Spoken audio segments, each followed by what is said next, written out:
Yes, folks, the Green New Deal, aka Agenda 2030, aka Build Back Better, aka the Great COVID Reset, has reached Tauranga City Council and has or will reach every council around New Zealand. And it has been pushed by our dear leader, Comrade Ardern, through the Resource Management Act. Now, the following is just part of a letter I received from Tauranga City Council.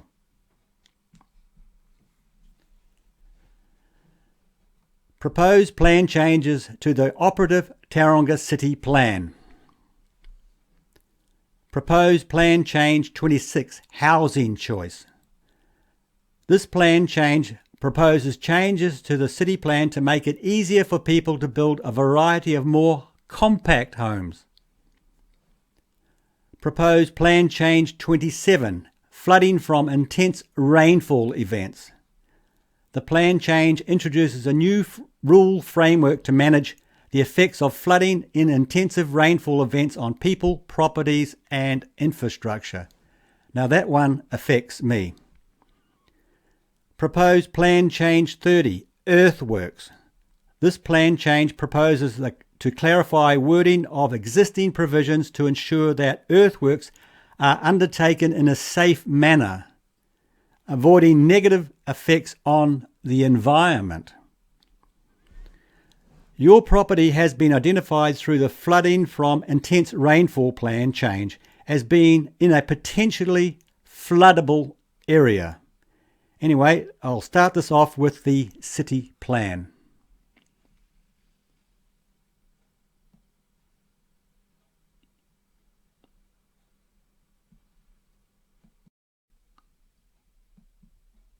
Yeah, now folks, this is Mount Maunganui here. And this is Mount Maunganui Township. Now this is how Mount Maunganui and Papamoa used to look. Let's go through here a bit.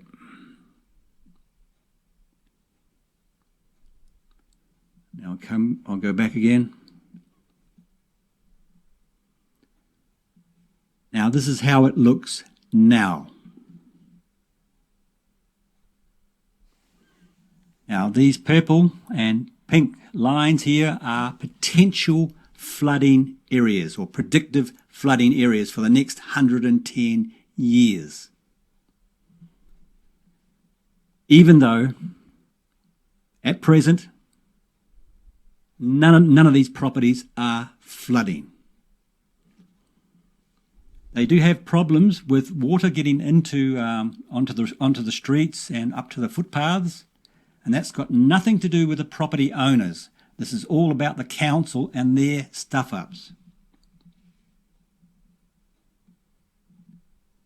The councils have not, they've approved subdivisions without proper drainage.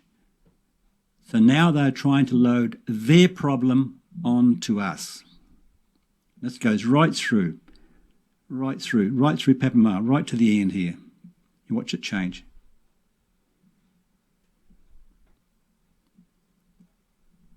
And they've done this, folks. They've done this without even notifying people of the changes. They've made this law without notifying anyone. And this is happening right across New Zealand. I was told by the council person yesterday or the other day when I was at a meeting that the government is now requiring this through the RMA for all councils across New Zealand. Yeah, anyway, now to the wording that will go on my LIM report.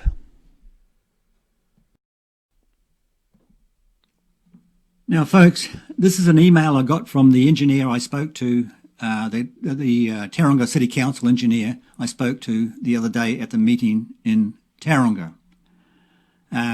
She sent me this in response to a request I made for the exact wording that will go on my LIM report. And this is the wording.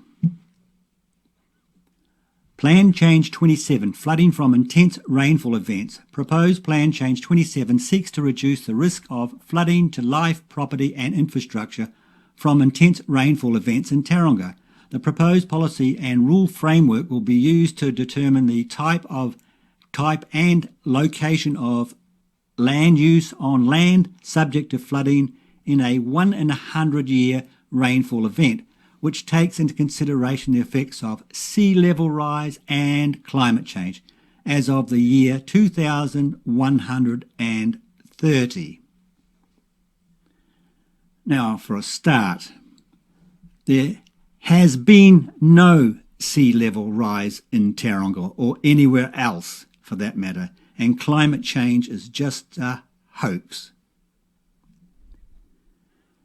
And the wording, flooding from intensive rainfall events. Now, what bank is going to loan money on a property with that wording on it? And how much will I now have to pay for my insurance to cover the same wording? I'll just come down here a bit. Proposed Plan Change 27 has legal effect from Monday, 16 November 2020. Now, no one was notified about this law coming in. Now, folks, unbeknown to me, my wife recorded some of the discussion we had with the council engineer. But sadly, the sound turned out terrible. So I have to explain as I go through it.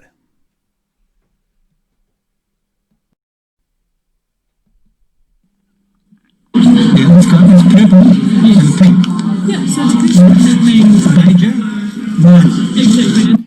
Now, in this part, we're talking about the colours purple and pink on the map.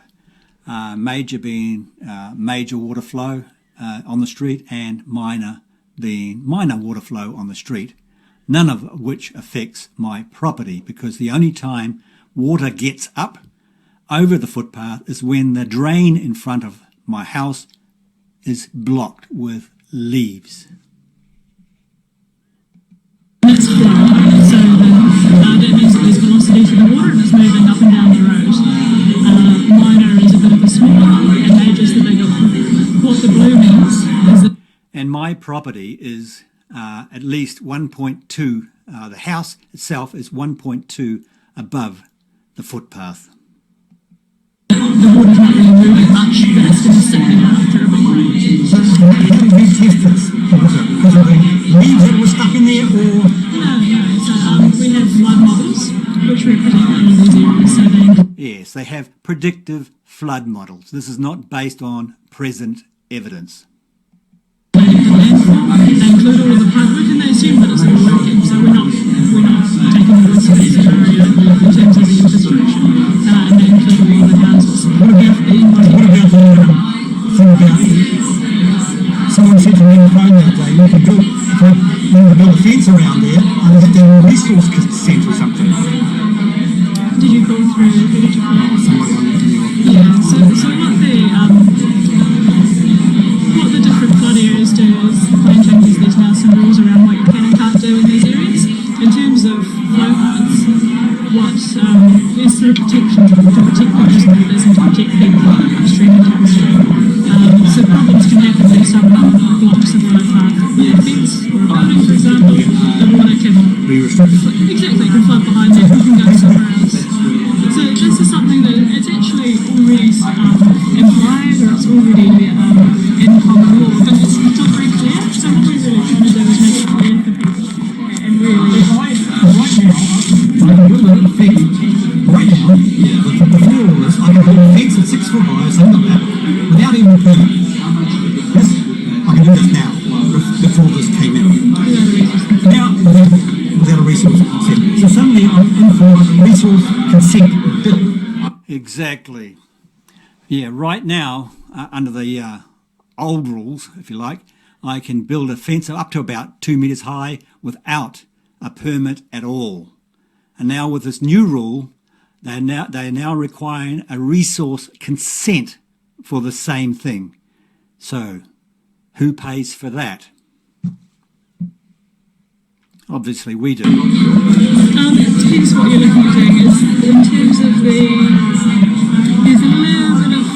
there's a little bit of flow path just shown on here. So that could be something if you do want to do that. How much will the resource consent cost? I can't give you the number off the top of my head. Again, but it doesn't matter how much the cost is. Why we've been billed for this kind of thing. We've been put a restriction on when you guys passed all this years ago. Yeah. Yes, now what I'm talking about there, they passed all the subdivisions years ago with the wrong size drainage, drains that don't cope. So now they're trying to force or push their problems onto us, make us pay through resource consents. So it's not our problem, it is your problem, the council's problem. So why are you loading this onto us? Sorry, this is the reality of what's happening. And a bank can come up and say, hello, climate change, we're not going to loan that money on that bank, on this property. Exactly. As soon as the bank sees the word climate change or flooding, they're not going to loan on my property, even though my property has no chance in the next 100 years of ever flooding. The insurance company can say, wow, we're going to put your insurance up, even though there's no damage to my property. These are the implications that you guys are not actually looking at. I really think you're not. I understand the question, and that's actually, we've got a whole lot of questions and answers on the webpage, and that's one of them, because I know that is a question and a concern, and we have considered that. Unfortunately, we don't set insurance rates and we don't set property values, but we are legally required to provide this information. We're legally required to put it on books. That's what we must do. Yeah, they're doing it because they're legally required to do it through the ARMA, through the government. Basically, the government is forcing us to do all these things through the RMA, and these people are legally required to do it. All the councils around New Zealand are legally required to do this. We have considered that people do have questions about what that means for their insurance. So this is coming from the government right now, our government right now. We need to do this. Ardern is pushing this. It's under the resource management. And it's worse if we have information. And I'm not quite sure, but I think the national government had their finger in this pie as well. We don't provide. So we have to be really open and transparent about having this information and letting people know. We didn't have this information previously because we didn't have the climate change information. Now we do. We have to let people know. Yeah, it's all about climate change. In terms of what this means on your property, your house is not showing a flood bill at all. There's some flooding. Yeah, she admits it there. My house is not showing any flooding at all. In a very large event around the outside. Yeah, and my actual, I don't know how long ago you took this here. This is the driveway here. Okay, and he pointed it not coming up this far too. Couple of years ago. And he's been there for, I guess, 2 or 3 years. 5 years. Right? Yeah, my tenant has been there for about 4 or 5 years, and he has never seen flooding come up anywhere near over the footpath. And he has been there 5 years, or almost 5 years, and he said it only happens when if the leaves are blocking the drains. Again, a council problem. 5 years, 4 years, and he said the only time the water gets up to the One time. where's the footpath? Here? Yeah. Over the footpath is when it's full of leaves. And we've never seen a rain event this big. This is a Yeah, and she admits there, we've never seen a rain event this big. very large future How long event. ago Yeah, again, she's talking about a future event. was this event? We've never seen an event this big. This is a predictive future event that's being planned. This is a predictive future event, she says. Exactly. So it's not a hoax. It's not real. It's Yeah, it's a hoax. predicted based off Based on what? modelling. So green bloody modelling. That's not based on any science. It's based on science. Oh, It's based on science, she said. Absolute garbage. It's just a hoax. and we're paying for their hoax. Really, I don't. That's So it is a prediction. We've never seen an event this big, and so no one will have seen an event this large. But we need to predict it using the best information that we have. so. You've done Papamoa right through. All of the city. All of the city. All of Tauranga, and some people are even getting these stupid flood things on top of hills. And we've been doing that for the last 10 years. We've always published that information. The difference now is that it now includes climate change, but we've always published that Before this information. law came out, whatever it is to do, and it's now law. Before this, did you come to us? No, of course they didn't come to us. They shoved it through. So this is the process that we're doing. We're looking into the Resource Management Act, what it means of coming into effect. It's an unfortunate terminology that comes from May. What that means is that people look at these rules now, once it comes into effect, but at the same time, we're going through the consultation process, we're going through the submission process, and tweaks can be made to it in parallel. But the reason that it comes into effect when you tell people about it is so, and it's the same for heritage rules, it's the same for other rules, is so that, for example, if you had a plan change around heritage buildings, you don't want to tell people, and then they go and demolish the building. So Yeah, what you just said then is they're doing this. They made this law before telling people. It's like the heritage buildings. If they told people about a law before they changed it to the heritage people, the people would pull down the buildings. Well, what she's saying here with us is we're not telling you about this law so that you don't sell your property before the law comes in. the rules have to be applied from when you tell people, but you can be consulting and receiving submissions at the same time. So this cannot change. It absolutely can change, and so that's the process here in terms of the timeline. Do you have one of these submission forms? Yeah, we have them at some of the tables, so if you go and ask one of my colleagues, you can go and see. Right, They're also on the room. Now, what else was there?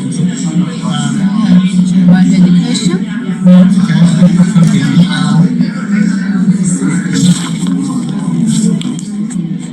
So this,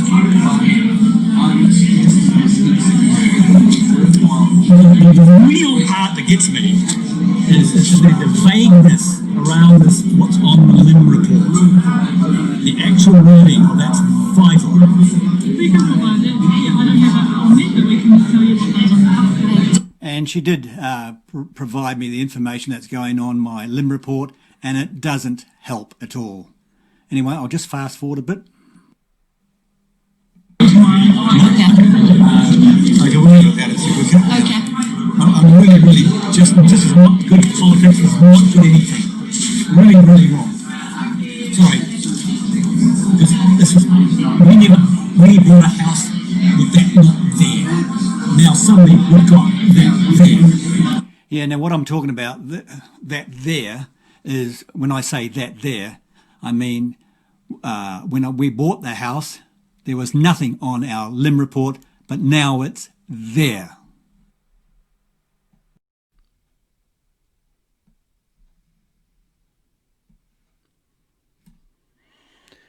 Yeah, now folks, this is absolute Marxist totalitarian madness. And it's happening right in the middle of COVID-19 when our country is almost bankrupt. I really have no words for this except our country is run by the insane.